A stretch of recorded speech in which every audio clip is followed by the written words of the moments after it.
Shalom. Syukur pada Tuhan kita bisa merenungkan firman Tuhan lagi saat ini. Kita khususkan waktu ini ke depan untuk kemuliaan nama Tuhan. Kita kuduskan hati, pikiran untuk firman Tuhan saja. Kita akan awali dengan membaca dari kitab Keluaran pasal 20:17. Keluaran 20:17. Ini adalah bagian dari 10 perintah Tuhan pada bangsa Israel ketika mereka beribadah kepada Tuhan di padang gurun. Disampaikan 10 perintah Tuhan, salah satunya ini. Saya bacakan ya, Keluaran 20:17. Jangan mengingini rumah sesamamu, jangan mengingini istrinya, atau hambanya laki-laki, atau hambanya perempuan, atau lembunya, atau keledainya, atau apapun yang dipunyai sesamamu.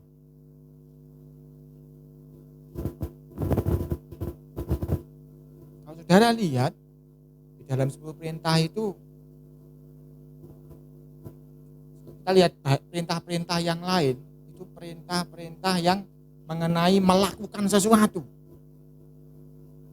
Jangan mencuri, jangan menyembah yang bukan Tuhan.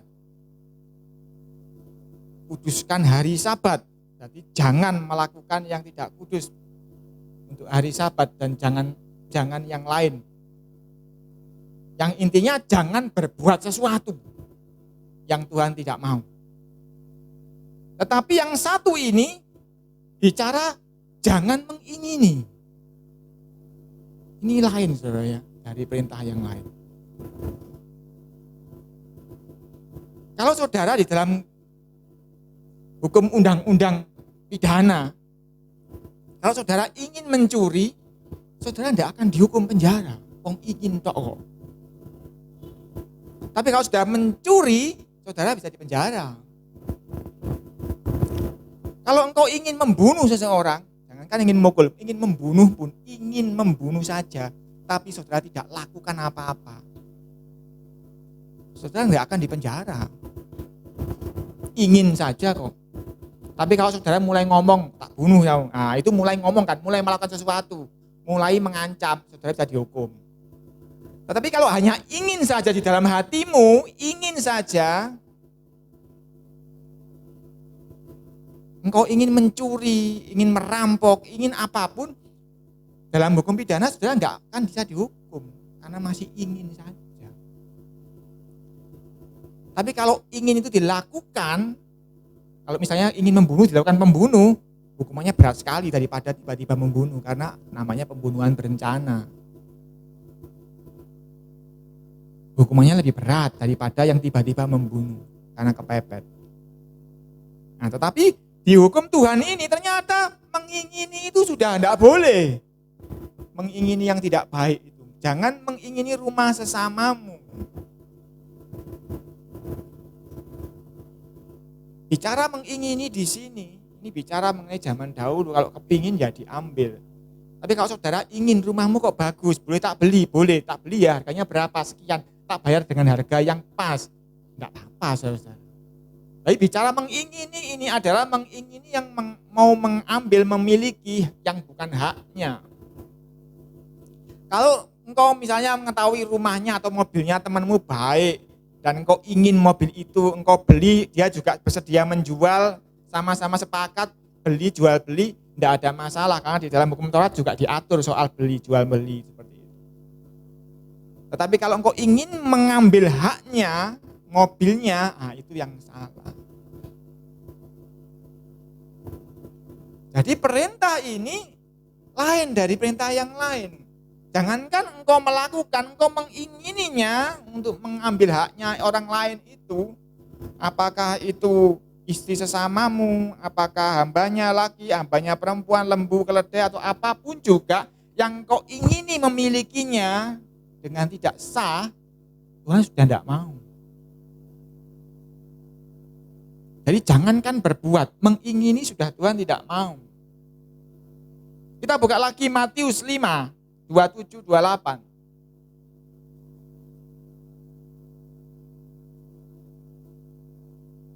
Matius 5, 27, 28. Tadi kan perjanjian lama, ini perjanjian baru. Saya bacakan Matius 5, 27, 28. Kamu telah mendengar firman jangan berzina.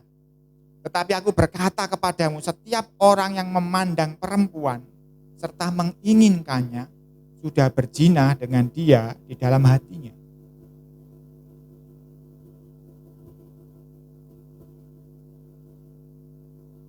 Bahkan Tuhan Yesus mengenakan yang lebih dalam lagi.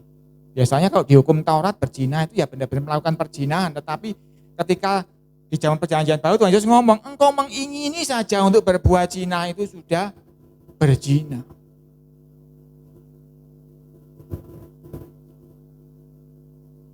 Jadi hukum Tuhan itu lebih dalam ketimbang hukum dunia. Anda mengingini berzina tidak akan dihukum pidana, ingin saja. Saudara nonton yang pornografi ingin saja, nggak akan dihukum. Tetapi di dalam Yesus engkau dianggap sudah berzina.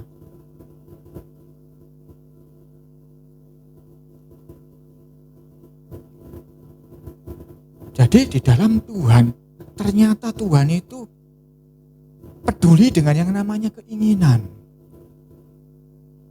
Karena keinginan itu timbul dari dalam hati. Tuhan itu peduli dengan keinginan, Tuhan itu peduli dengan hati kita.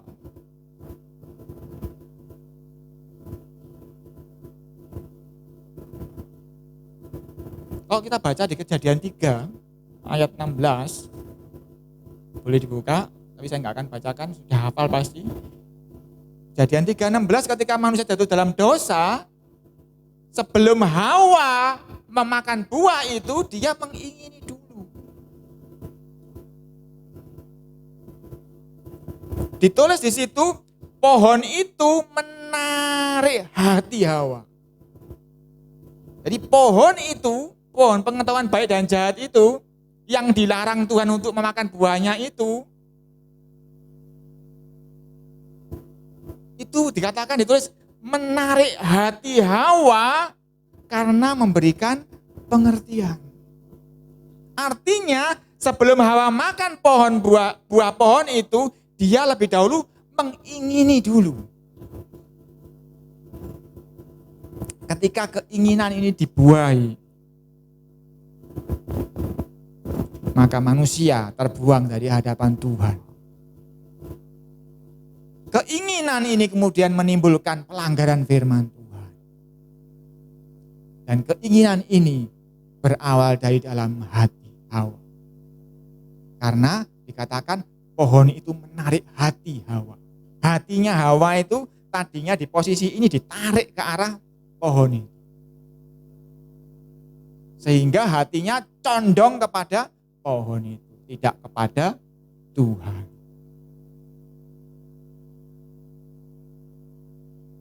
Jadi sebetulnya kejatuhan Hawa itu mulai di saat dia mulai hatinya condong kepada pohon itu daripada kepada Tuhan. Karena Tuhan itu melihat hati.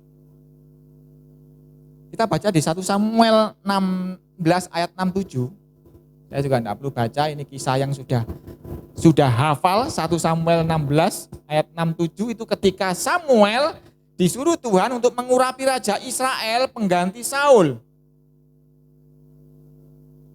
Ketika dia berhadapan dengan Eliab, anak sulungnya Isai yang gagah, tinggi besar, Samuel melihat dengan matanya, ini calon Raja Israel. Ini orang yang diurapi Tuhan. Tetapi Tuhan ngomong, stop, enggak. Aku sudah menolak orang ini. Karena manusia melihat rupa, melihat dengan apa yang kelihatan dengan mata. Tetapi Tuhan melihat hati.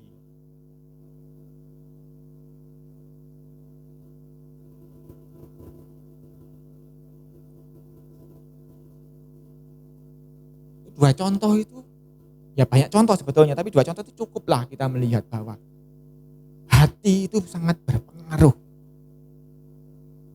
mengenai hubungan kita dengan Tuhan. Hati itu penting loh artinya di hadapan Tuhan. Dan ini ayat hafalan, tapi kita harus baca. Amsal 4:23. Amsal 4:23. Ini kan ayat hafalan ya. Di tempat ini ya, sejak zamannya Papi sudah ayat hafalan ini. Saya bacakan Amsal 4:23. Jagalah hatimu dengan segala kewaspadaan, karena disitulah terpancar kehidupan. Ketika Tuhan membentuk Adam, dia meremas debu tanah itu. Ya, tanah tetap tanah. Tetapi ketika nafas Tuhan masuk ke dalam tanah itu, maka tanah itu menjadi hidup. Artinya apa? Hidup itu, tanah itu jadi hidup karena roh Tuhan masuk.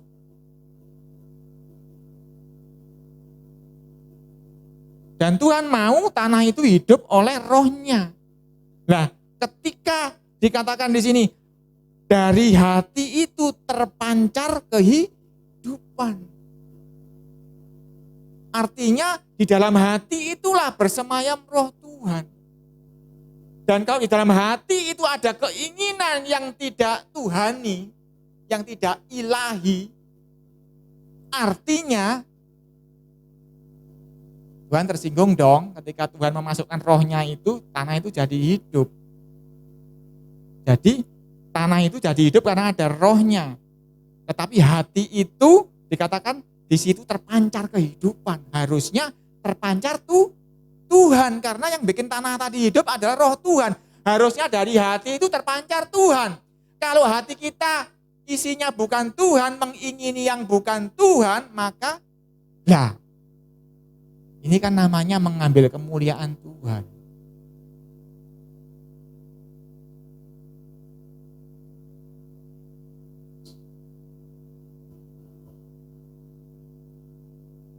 Misalnya saudara menciptakan lagu judulnya A misalnya. Ya kan berarti segala kemuliaan untuk lagu itu adalah untuk saudara kan yang menciptakan lagu A. Tetapi kalau ada orang kemudian ngomong-ngomong, "Oi, aku yang lagu A ini aku," dia nyanyi lagu A. Ya, dia kan melanggar berarti hak cipta. Ketika roh Tuhan memasuki tanah itu menjadi hidup, harusnya di dalam hati manusia itu terpancar Tuhan. Karena dari dalam hati terpancar kehidupan. Karena kehidupan itu Tuhan sebetulnya. Nah, lalu bagaimana caranya menjaga hati? Hati-hati ya. Ya, gitu biasanya kan kalau anak kecil jalan gitu hati-hati ya. Apakah seperti itu? Menjaga hati apa yang saudara jaga? Aku harus jadi orang baik. Caranya bagaimana jadi orang baik? Aku harus punya hati baik. Bagaimana cara hatinya menjadi baik? Karena banyak orang membaca ini nggak tahu bagaimana cara menjaganya. Memang kita harus dipimpin roh untuk menjaganya, tapi kita sendiri bagian kita apa untuk menjaga hati kita itu?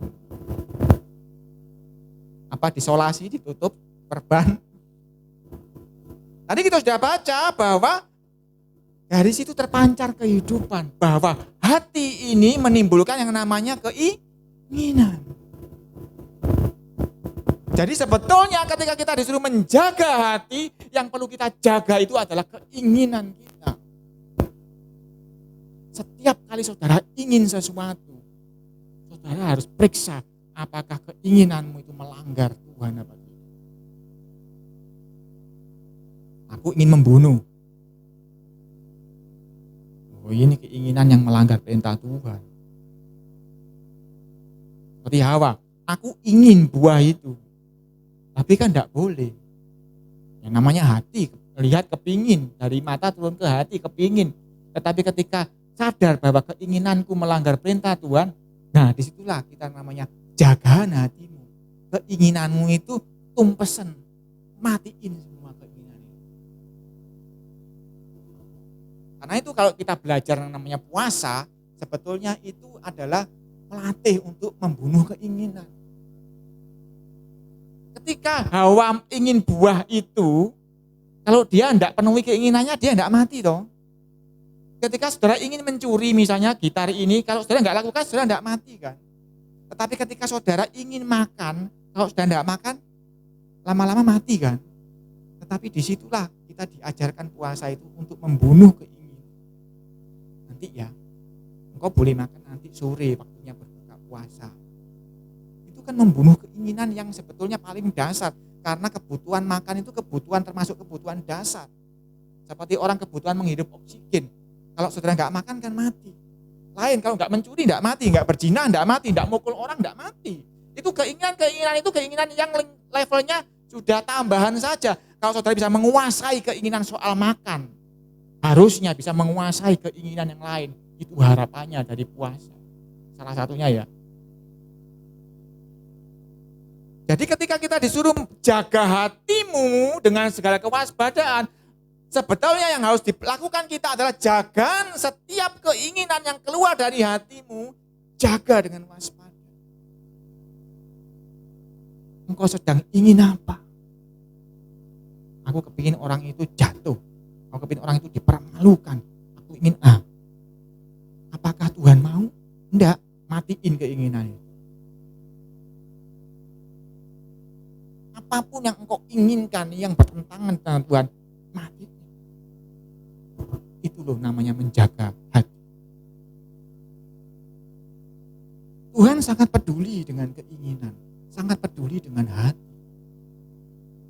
Jadi sebetulnya kalau saudara periksa hati saudara masing-masing, isinya apa sih hatiku? Isinya itu adalah cuma keinginan. Aku ada hati sama perempuan itu misalnya naksir itu kan kembangnya sekolah misalnya anaknya sekolah gitu. Aku naksir cewek itu. Berarti kan ingin apa? Ingin menjadi pacarnya misalnya begitu. Aku ingin juara 1, aku belajar ingin juara 1. Aku ingin makan campur Pak Sadak itu yang di Majen, enak rasanya mungkin ya, terkenal. Ingin. Saudara coba bangun pagi, mulai lihat. Hatimu periksaan, nanti kan isinya keinginan. Aku kepingin kopi, aku ingin sarapan sama telur. Aku mau sikat gigi. Kenapa sikat gigi? Kepingin supaya napasnya segar. Ada ingin tuh. Semua saudara melangkah itu, semuanya adalah backgroundnya ingin. Kamu ngapain kok jalan ke sana? Aku ingin ke situ. Ngapain ke situ? Aku ingin ngambil minum. Saudara periksa. Semua gerakan Anda, lirian matamu, lambaian tanganmu, langkah kakimu, semuanya didasari ingin.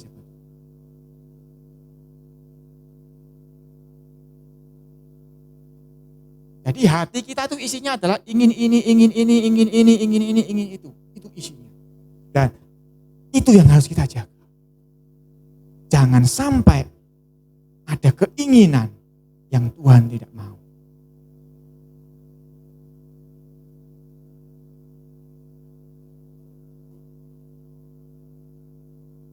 Aku ingin makan McDonald. Salahkah? Dosakah? Enggak. Tapi gara-gara ingin itu aku mencuri uang. Nah, salah kemudian. Gara-gara aku ingin terus gak diberi sama orang tua aku mencucu. Salah kemudian. Nah, ingin ini kadang-kadang gak apa-apa. Tetapi kadang-kadang menimbulkan akibat yang apa-apa tadi itu. Ingin McDonald kan gak apa-apa. Tapi gara-gara ingin McDonald terus kemudian disuruh nyapu, enggak mau mah. Nah, gak mau kasih McDonald, gak mau nyapu. Nah, akhirnya kan timbul kesalahan. Nah, ingin kadang-kadang keinginan itu enggak apa-apa, tetapi efek dari ingin itu juga bisa menimbulkan keinginan-keinginan yang lain. Akhirnya aku ingin menolak orang tuaku, disuruh enggak mau karena aku ingin McDonald enggak diturutin. Misalnya seperti itu. Jadi hati kita itu akan keluar keinginan-keinginan. Kadang-kadang suami istri ya gitu. Istri jadi enggak baik sama suami gara-gara ada keinginannya terhadap suaminya yang suaminya enggak bisa turuti. Suami ya gitu, istrinya enggak nuruti, dia juga akhirnya jadi uring-uringan dan sebagainya. Orang tua ke anak ya begitu, anak ke orang tua ya begitu. Seringkali gara-gara sebuah keinginan. Dan keinginan-keinginan ini harus dijaga. Supaya kita tidak salah di hadapan Tuhan.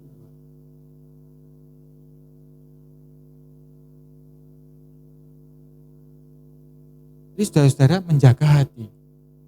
Ingat, menjaga hati itu menjaga keinginan. Dari timbul hati itu, timbul keinginan. Dan apa yang engkau ingini, itu loh hidupmu. Karena di dalam hati itu terpancar kehidupan. Apa yang engkau ingini, itulah kehidupan. Apakah engkau hidup untuk Tuhan atau untuk yang lain? Kalau engkau hidup untuk Tuhan, maka yang engkau inginkan itu ujung-ujungnya akan memuliakan.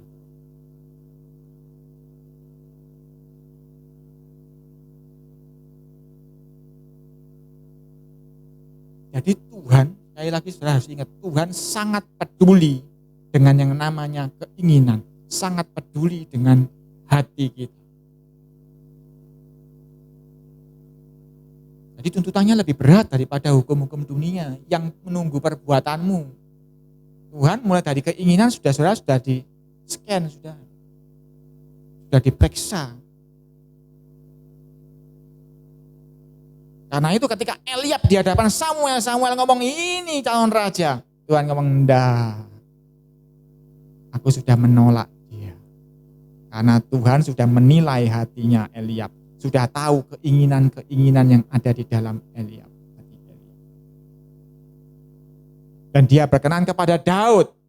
Karena dia tahu isi hati Daud.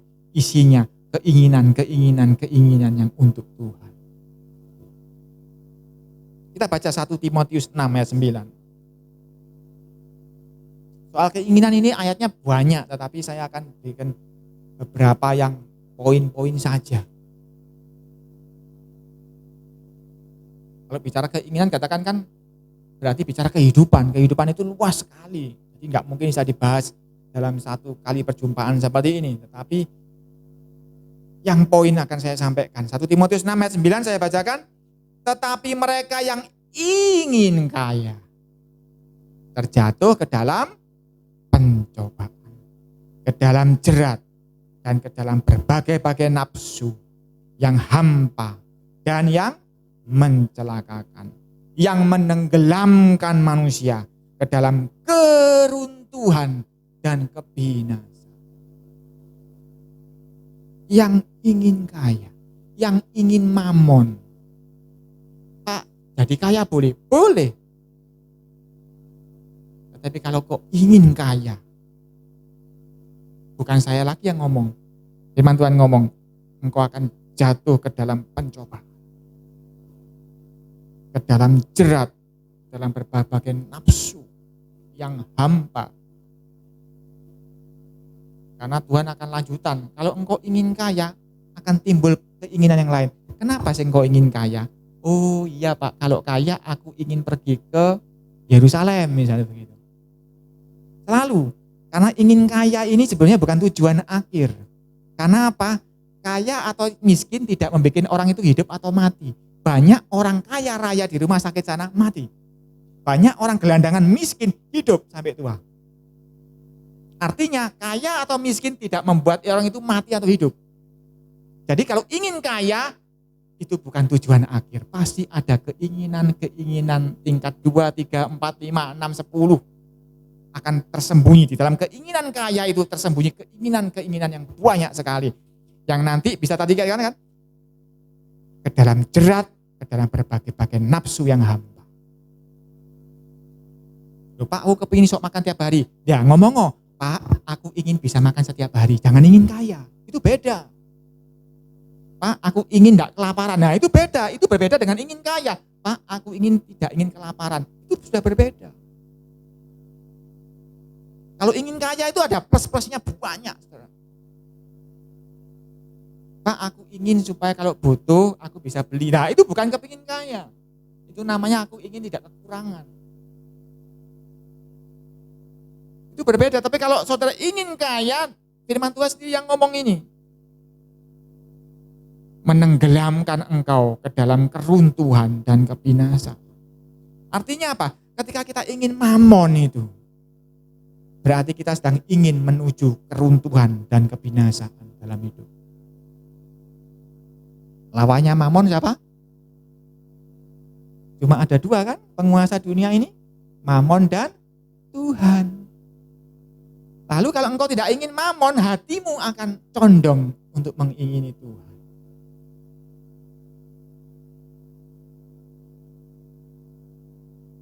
Aku ingin makan kok Pak, kan bukan mamon, bukan Tuhan. Sudahlah, kamu nanti lihat, ingin makan itu nanti ujungnya akan dua itu ya, mamon atau Tuhan.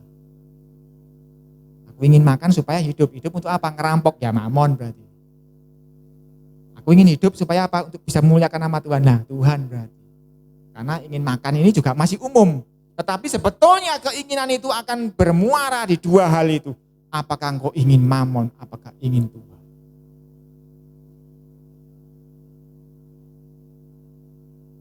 Kita ambil contoh. Yakub. Yakub itu kan kalau dulu sekolah minggu ya, dikenalnya kan si tukang penipu. Karena nipu Ishak kan. Tetapi sebetulnya kalau kita pelajari Yakub sungguh-sungguh, itu hanya penipuan terhadap Ishak itu hanya sebuah kembangannya saja. Awalnya adalah ketika Yakub ingin hak kesulungan.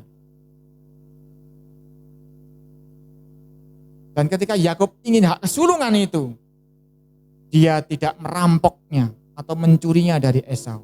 Dia membelinya dari Esau. Dengan sepiring kacang merah. Tetapi itu beli loh. Seberapapun harganya itu beli. Saudara tahu yang namanya saat kerusuhan tahun 98 di Jakarta, ada orang yang punya Mercy di jalan, aku tukar Mercy ini dengan sebuah tiket pesawat ke Singapura. Ingat tiket pesawat ke Singapura cuma berapa? Dibeli dengan harga Mercy. Mercy-nya cuma murah sekali. Itulah gambarannya. Sepiring kacang merah bisa membeli hak kesulungan. Selama jual beli itu legal, dua pihak setuju, legal di hadapan Tuhan. Jadi Yakub itu tidak mencuri hak kesulungan, tidak merampok, dia membeli dengan legal. Harganya kok murah? Ya murah, tergantung harga pasar waktu itu. Harga pasar Mercy di Jakarta waktu itu tidak ada harganya. Orang-orang yang punya Mercy kepingin pergi dari Jakarta supaya selamat, sehingga harganya sangat murah Mercy.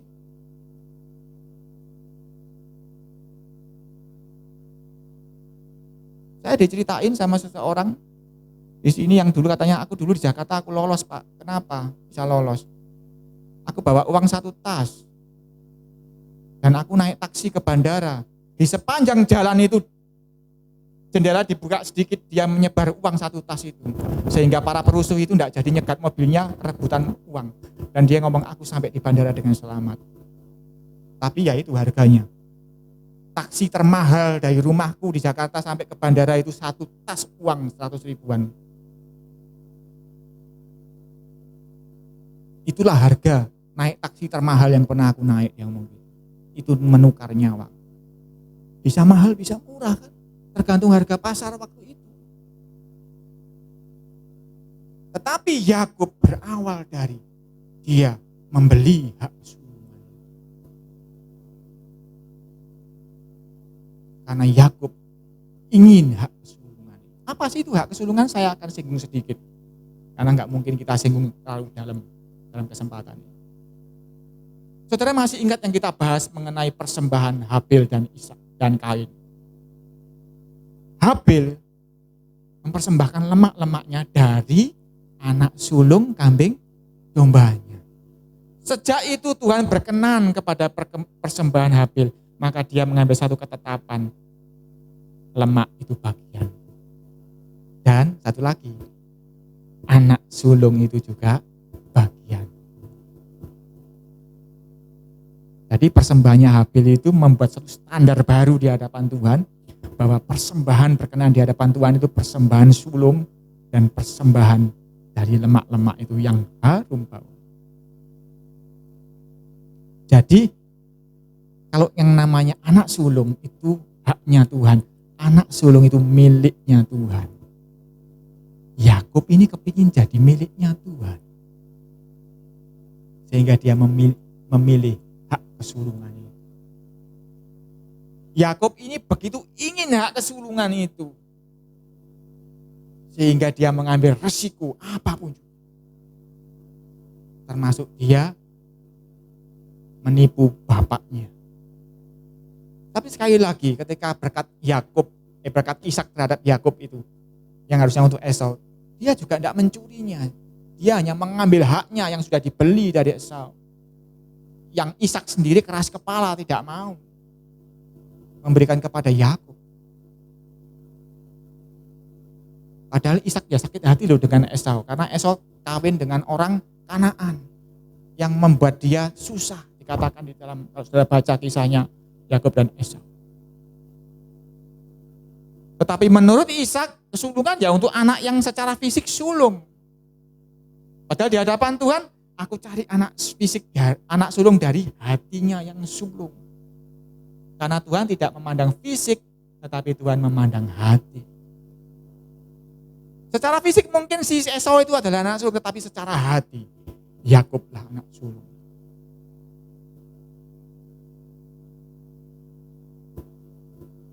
Karena Yakub mengingini menjadi anak sulung itu. Dan dia mengambil harganya. Tidak semua piring kacang merah, saudara. Harganya sangat mahal. Berapa tahun dia di Laban.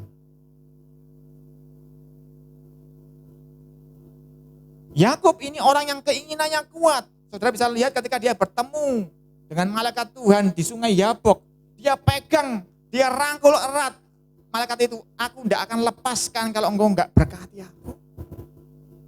Sampai dia akhirnya dipukul pangkal lengannya sampai dia pincang sejak itu.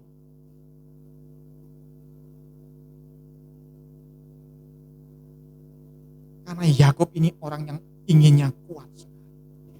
Dan dia mengingini Tuhan. Kalau saat itu orang mengingini hak sulung, itu mengingini Tuhan. Yakub mengingini Tuhan.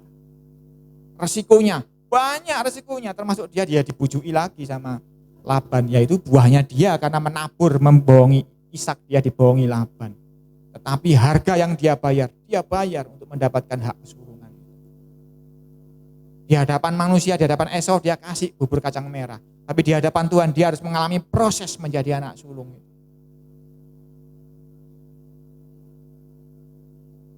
Dia harus mengorbankan hidupnya karena anak sulung itu bagiannya Tuhan. Di sini yang menjadi intinya adalah Yakub mengingini Tuhan.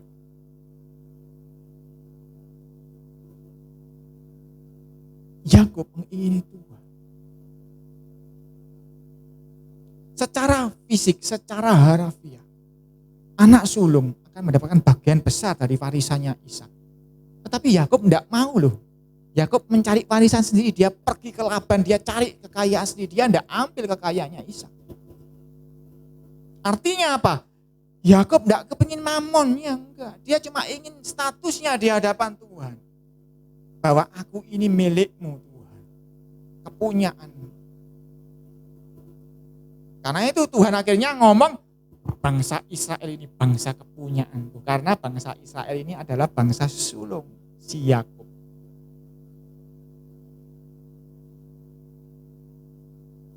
Kalau Esau tidak menjual hak kesulungan itu ke Yakub, bukan Israel pasti yang menjadi pilihan Tuhan, pasti bangsa Esau.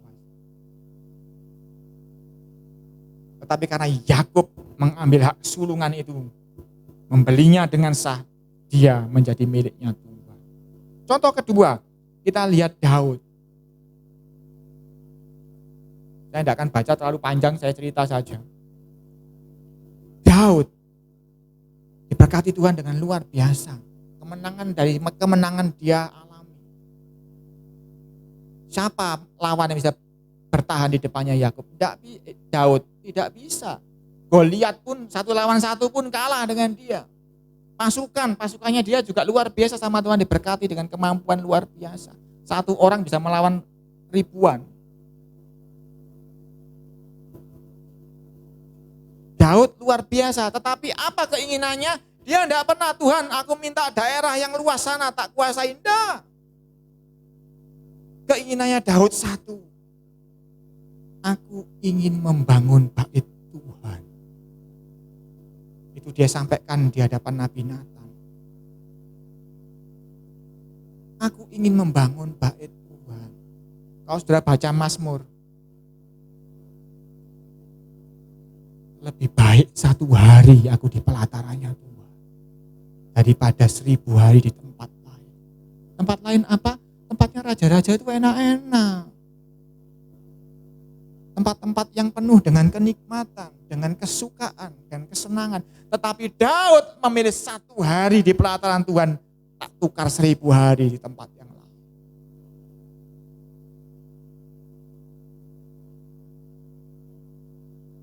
Bahkan ada lagi yang mengatakan, diam di rumah Tuhan, bukan 1 jam toh. Kita loh di sini 1 jam, 2 jam saja. 3 jam paling lama kalau saya molor khotbahnya.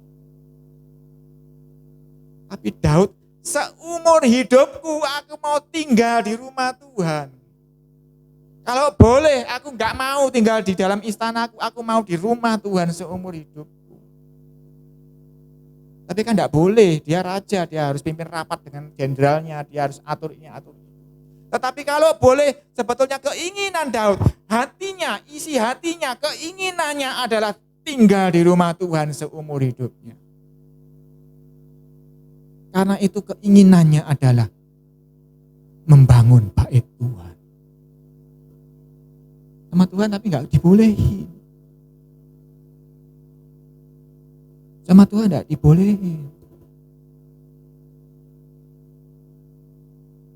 Tapi Daud ini seperti Yakub. Dia gak boleh bangun. Oke Tuhan gak boleh bangun. Tak sediakno bahannya. Luar biasa Daud itu loh. Keinginannya begitu kuat mengingini Tuhan. Sehingga dilarang pun loh ngeyel saudara-saudara.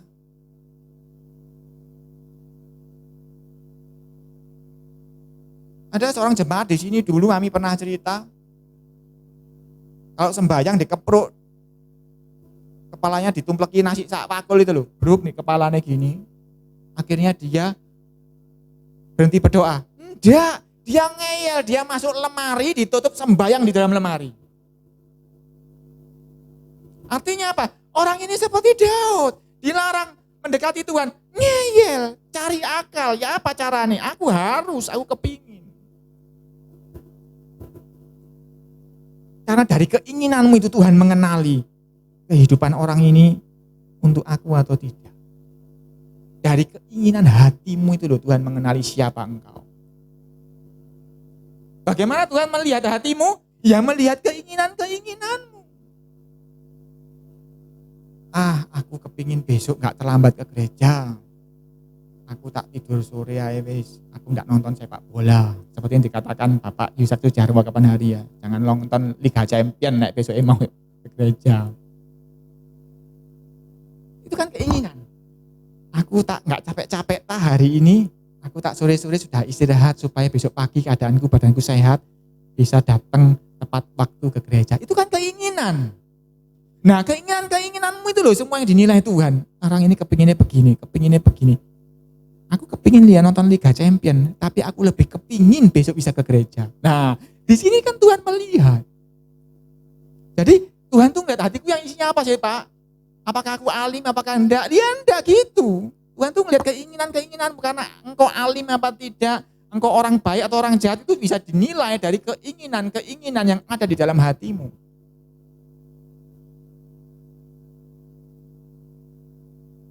Aku dikasih sama orang tuaku uang jajan. Aku tak hari Sabtu enggak jajan, atau hari Senin enggak jajan. Aku mau buat persembahan di gereja. Itu kan keinginan.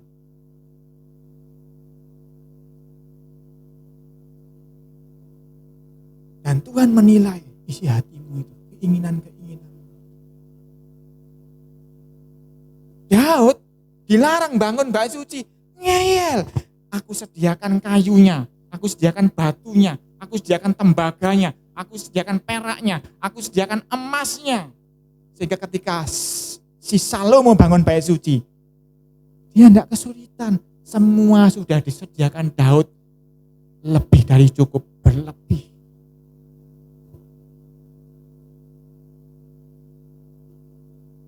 Karena itu saudara-saudara, saudara tidak bisa alasan, aku tidak bisa, aku dilarang sama bapakku gini. Tidak bisa. Daud pun dilarang sama Tuhan loh, bisa ngeyel kok. Ya bisa bangun bahwa itu ya aku bisa paling gak menyediakan bahannya.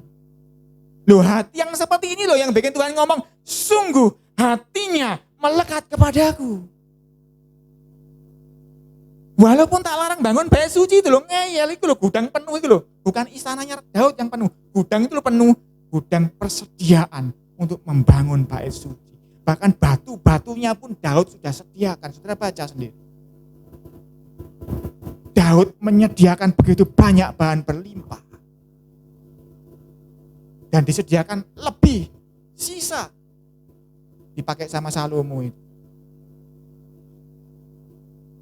Banyak orang kesenggol sidik, mutung. Daud tidak ada istilah mutung. No mutung di hadapan Daud.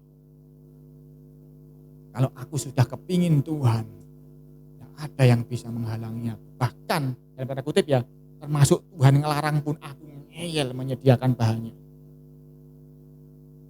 Jadi ketika Salomo membangun, sebetulnya saham terbesar pembangunan bait suci itu, kalau kita ngomong saham perusahaan, terbesar sahamnya sebetulnya Daud. Karena Salomo hanya mengerjakan saja. Jadi kalau kita bangun rumah ini, Salomo cuma ongkos tukangnya saja. Ongkosnya pun loh diambil dari perbendaharaan raja yang sudah disediakan Daud. Dia cuma manajemen tok ngatur supaya dibangun bait suci. Semua bahan bakunya, semua ongkosnya Daud yang menyediakan. Jadi saudara-saudara, kalau saudara ingin niru Daud, harus begini di hadapan Tuhan. Tidak boleh mutungan. Terus terang di gereja ini saudara-saudara, saya kan tidak pernah toh mengadakan ini itu seperti gereja-gereja lain. Karena saya tahu, banyak kegiatan gereja-gereja itu saya melihat sendiri, saya mengetahui sendiri. Itu hanya kesibukan manusia. Tidak didasarkan keinginan untuk menyenangkan Tuhan. Saya tidak menghakimi ya, tapi banyak kegiatan-kegiatan terjadi hanya karena itu. Karena itu saya di sini saya enggak terlalu ngoyo-ngoyo. Tapi kalau ada yang ingin, ayo, kancani kalau ada yang ingin menyenangkan Tuhan. Pak, aku mau datang pagi ya. Bagian ke jam 8, aku mau setengah 8 mau doa di sini. Boleh Pak? Boleh, monggo. Bila perlu ngewang ono, Ibu Erdianti nyapu-nyapu didik. Ada yang ingin seperti itu? Enggak tahu saya. Enggak usah. Bu Erdianti sudah cukup di situ, sudah cukup di sini kok, sudah membersihkan. Pak, aku ngeyel. Daud iso ngeyel, aku ngeyel. Nah, saya belum menjumpai terus terang hati yang ngeyel seperti Daud di sini. Saya memang enggak pernah mengadakan apa-apa, karena saya memang melihat ada hati yang ingin apa enggak. Kalau enggak ada hati yang ingin, itu percuma di hadapan Tuhan. Karena apa? Di akhir zaman Tuhan ngomong, aku tidak kenal kamu pembuat kejahatan. Itu bukan bersih-bersih gereja lo. Itu bukan duduk berdoa lo. Itu sudah memenangkan jiwa. Membangkitkan orang mati. Menyembuhkan orang lumpuh lo. Tuhan ngomong, aku tidak mengenal kamu. Karena Tuhan tidak melihat hasil perbuatannya. Tuhan melihat isi hati. Karena itu saya tidak terlalu ngoyo di gereja ini. Karena saya tahu rahasianya. Kalau tidak ada melakukannya dengan keinginan yang kuat untuk Tuhan, usah.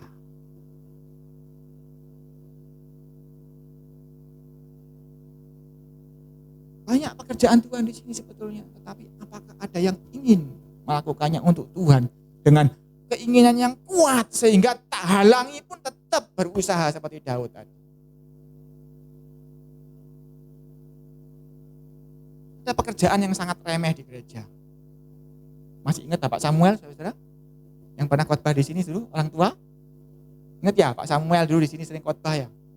Itu dia dari gereja yang besar di sana. Di daerah Putat sana, mau Permai Putat sana. Dan tahu dia pekerjaannya apa di sana?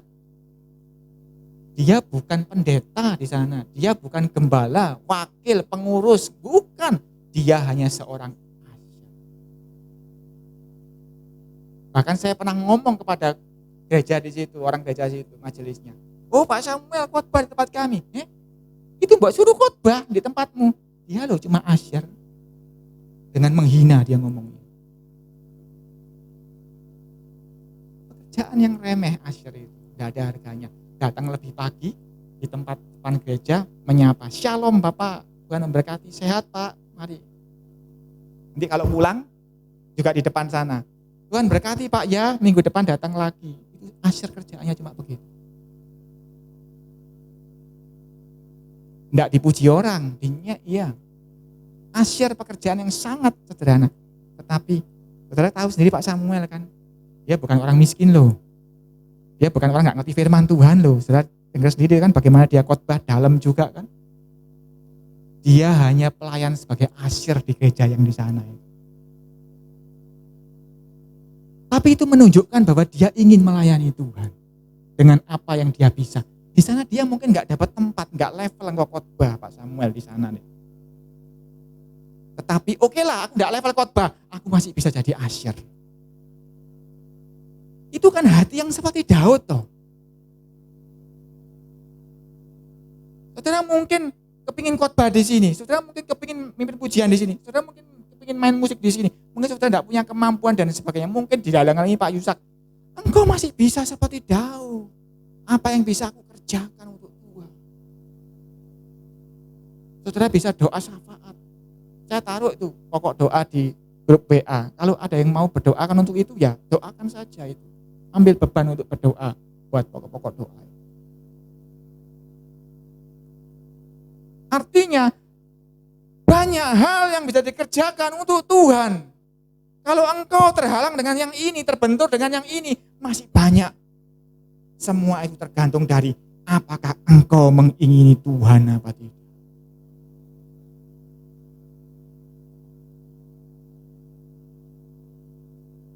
Banyak pekerjaan untuk main Tuhan itu banyak. Saya dulu masih kecil, masih SD, tidak bisa toh saya nginjil, tapi saya berusaha bantu. Tapi datang berkat Tuhan bukan uang tapi praktek. Tak tumpuk gini, saya jepreti satu-satu, tak jepreti. Nanti papi saya bawa keluar, tak tumpuk ini dibawa keluar. Papi saya cerita dulu, sampai di seperempatan saya bagi dihidoni orang gitu, ditempeling orang, marinir, jotos bisa tapi dia puji Tuhan. Tapi saya punya saham di situ, saya jepreti traktatnya. Saudara harus belajar untuk punya saham di dalam pekerjaan Tuhan. Engkau enggak bisa ini, yang itu, enggak bisa itu, yang ini. Cari kesempatan. Seperti Yakub yang ngeyel, seperti Daud yang ngeyel. Tidak ada yang bisa menghalangi engkau untuk mengasihi Tuhan. Tidak ada yang bisa menghalangi engkau untuk mengingini Tuhan. Bahkan di gereja ini pun seandainya saya menghalangi pun, engkau harus punya cara untuk bisa mengingini Tuhan itu. Harus punya cara untuk membuahkan keinginanmu untuk menyenangkan Tuhan. Daud perlu dicontoh. Walaupun tidak boleh bangun bait suci, ngeyel tak sediakan bahannya. Jadi dia punya saham dalam pembangunan bait suci.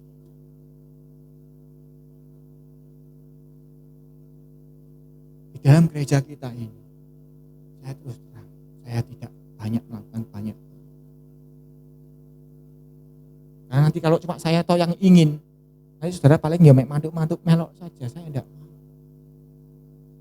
Kalau ada yang ingin, ayo dibicara. Tapi harus ada yang ingin. Oh, aku ngomong mending mbok tolak Pak, berarti inginanmu kecil. Kalau keinginanmu kuat seperti Daud, ditahan pun akan rombol. Kalau keinginanmu kecil, ya jangankan kena gelombang besar, kena cipatan air aja sudah gitu ya. Saudara tahu kalau cewek-cewek ingin badannya putih kena panas dikit kayak iklannya di TV itu, ya kecil kan keberaniannya untuk menghadapi matahari, takut gosong. Begitu pula kalau orang mengingini Tuhan, akan banyak halangan. Pertama kali halangan itu dari iblis pasti. Yang kedua, seperti Daud yang menghalangi bukan iblis loh, Tuhan sendiri yang menghalangi. Tapi itu tidak membuat Daud gentar, tidak membuat Daud kemudian lingsut, mutung, tidak ada. Karena apa? Keinginanku lebih kuat daripada harga diriku, daripada macam-macamku, sehingga aku harus jalan, ikut ambil bagian dalam pembuatan bait suci itu. Sediakan semua bahannya. Itu Daud. Hanya bisa dilakukan yang keinginannya besar. Saudara kalau belajar mengenai tokoh-tokoh Alkitab, saudara nanti akan lihat, kalau saudara teliti membandingkan, lihat ciri-cirinya, saudara akan lihat orang-orang pilihan Tuhan adalah orang-orang yang punya keinginan kuat. Keinginan kuat bukan untuk yang jahat, tetapi keinginan yang kuat mengingini Tuhan.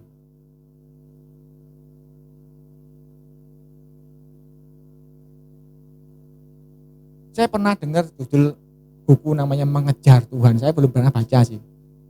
Tapi kira-kira isinya itu ya gitu. Mengejar Tuhan. Mencari Tuhan. Kalau saudara baca di dalam kitab Raja-Raja, Tawarik, di sana kan banyak tertulis. Raja ini mencari Tuhan dengan sungguh-sungguh. Nah, itu. Dia mencari apapun yang bisa dia lakukan untuk Tuhan.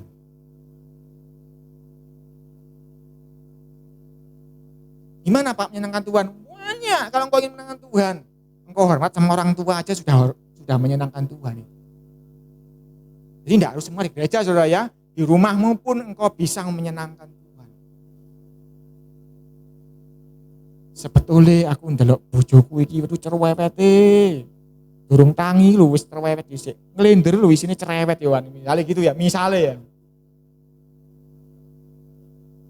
Tapi aku ingin menyenangkan Tuhan. Aku ingin mengasihi istriku ini seperti diriku sendiri.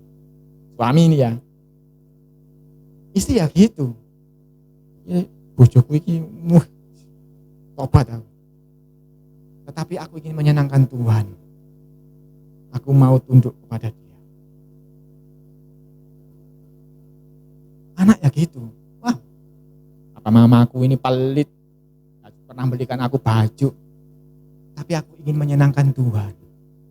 Aku mau menghormati orang tua. Itu contoh-contoh saja. Saudara. Tapi kalau saudara keinginannya kuat menyenangkan Tuhan, keinginanmu akan tidak terbatas. Tidak bisa diberikan contoh, itu cuma contoh kecil. Tidak bisa dihalangi. Seberapapun istrimu terhadapmu, engkau tidak bisa dihalangi. Tidak bisa. Aku mengasihi engkau istriku seperti diriku sendiri. Begitu pula seorang istri.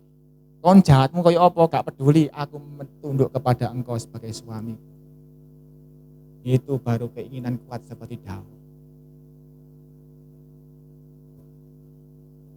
Mengampuni, enggak mau.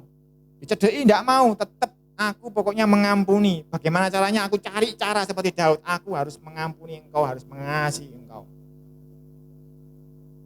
Itu. Hari ini kita bicara mengenai isi hati, yaitu keinginan. Dan keinginan ini tidak ada batasnya. Ada yang bisa ngotai keinginan? Tidak ada. Tidak ada yang bisa ngotai keinginan. Tidak ada yang bisa menakar keinginan, tidak ada. Zaman dulu orang inginnya pergi, aku ingin ke Jakarta.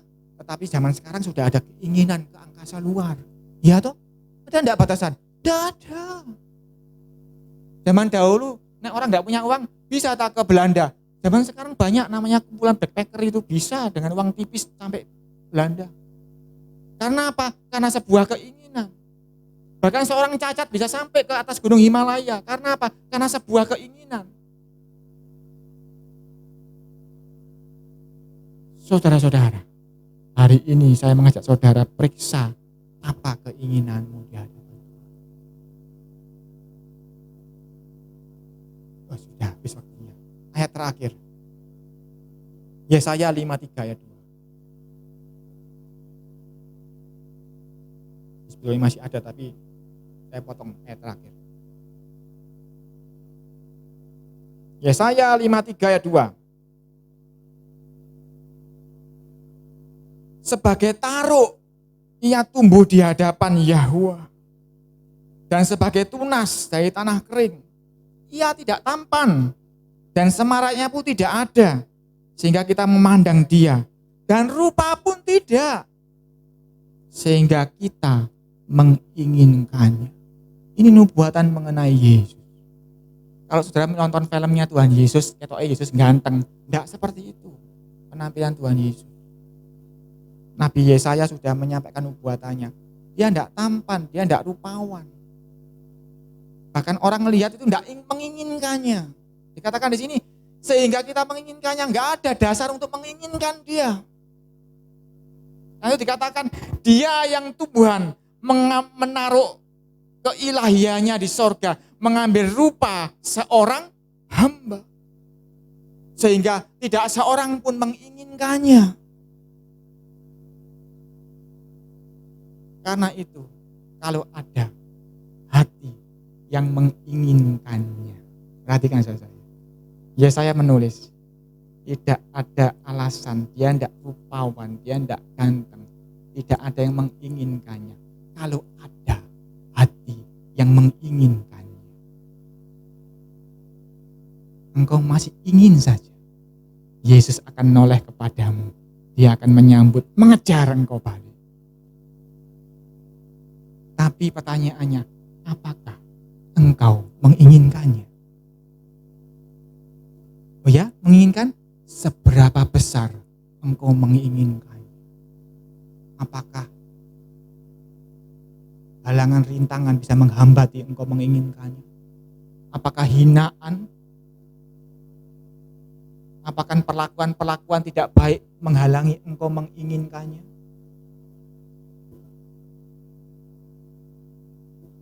Renungkan ini, saudara-saudara. Yesus memang datang ke dunia ini tidak dalam rupa yang indah sehingga semua orang menginginkannya. Tidak. Hidup mengikut Yesus dikatakan pikul salib, ikut aku. Adakah yang mengingini pikul salib? Tidak menarik ikut Yesus, itu tidak menarik secara harafiah, secara jasmani. Tetapi kalau ada hati yang mengingini dia. Mengingini seperti apa? Saya sudah sampaikan dari awal sampai akhir kan. Mengingini itu bisa banyak, bisa untuk kebutuhan gereja, bisa di rumah, bisa apapun. Intinya di dalam hatimu itu. Keinginanmu itu condong kepada Yesus atau kepada yang lain. Kalau keinginanmu condong kepada Yesus, engkau akan bayar harganya. Engkau akan berbuat seperti Daud, ngeyel. Aku engkau ludahi, tidak membuat aku berhenti mengasihimu. Aku engkau sakiti, tidak berhenti aku mengasihimu. Aku engkau rendahkan, tidak menghentikan aku untuk menghormatimu. Nah, dikatakan engkau harus membuat yang lain lebih utama. Kalau saudara-saudara punya pikiran, perasaan yang seperti ini, itu bikin Tuhan Yesus senang. Mari kita tunduk dalam doa. Bapa di dalam surga, terima kasih Tuhan. Kadang kami tidak sadar, kami dalam posisi tidak menginginkan Engkau Tuhan. Tapi itu sudah wajar seperti yang dinubuatkan Nabi Yesaya. Memang tidak ada alasan secara jasmani untuk menginginkan Engkau Tuhan. Tetapi kami tahu siapa kami ini Tuhan. Kami ini biji mata-Mu. Sudah sepantasnya kami ini mengingini Engkau Tuhan. Kami ini bangsa yang Engkau pilih. Bangsa yang terbuang. Orang-orang yang tidak layak. Tetapi Engkau layakkan, Engkau pilih. Engkau tebus, Engkau bayar dengan harga yang mahal dengan darah-Mu.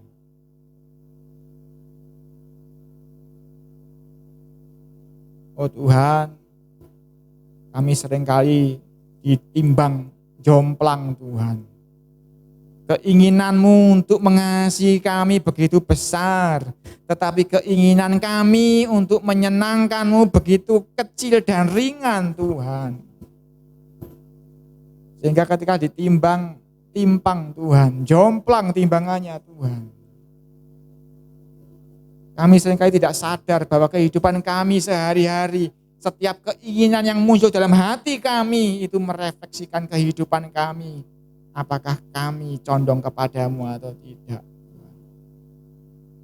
Tapi hari ini kami belajar menjaga hati itu menjaga keinginan. Ajar kami Tuhan untuk waspada, bisa meneliti, menelisik, memilah-milah setiap keinginan kami. Setiap langkah kami, setiap gerakan kami, setiap kedipan mata kami boleh belajar untuk waspada. Apakah didasarkan keinginan untuk menyenangkanmu ataukah tidak. Supaya kami belajar melakukan segala perkara dalam hidup kami untuk menyenangkan-Mu Tuhan. Tuhan, Roh Kudus, kami tidak mampu berjalan sendiri. Karena hati-Mu begitu besar Tuhan. Engkau yang menyelidiki hati Bapa. Ajar kami untuk mencari tahu keinginan-keinginan kami. Untuk selaras dengan degup jantungnya Tuhan. Supaya langkah irama kami seirama dengan langkah-Mu Tuhan. Ajar kami menimbang-nimbang setiap hari. Apakah kami ke kiri, apakah kami ke kanan.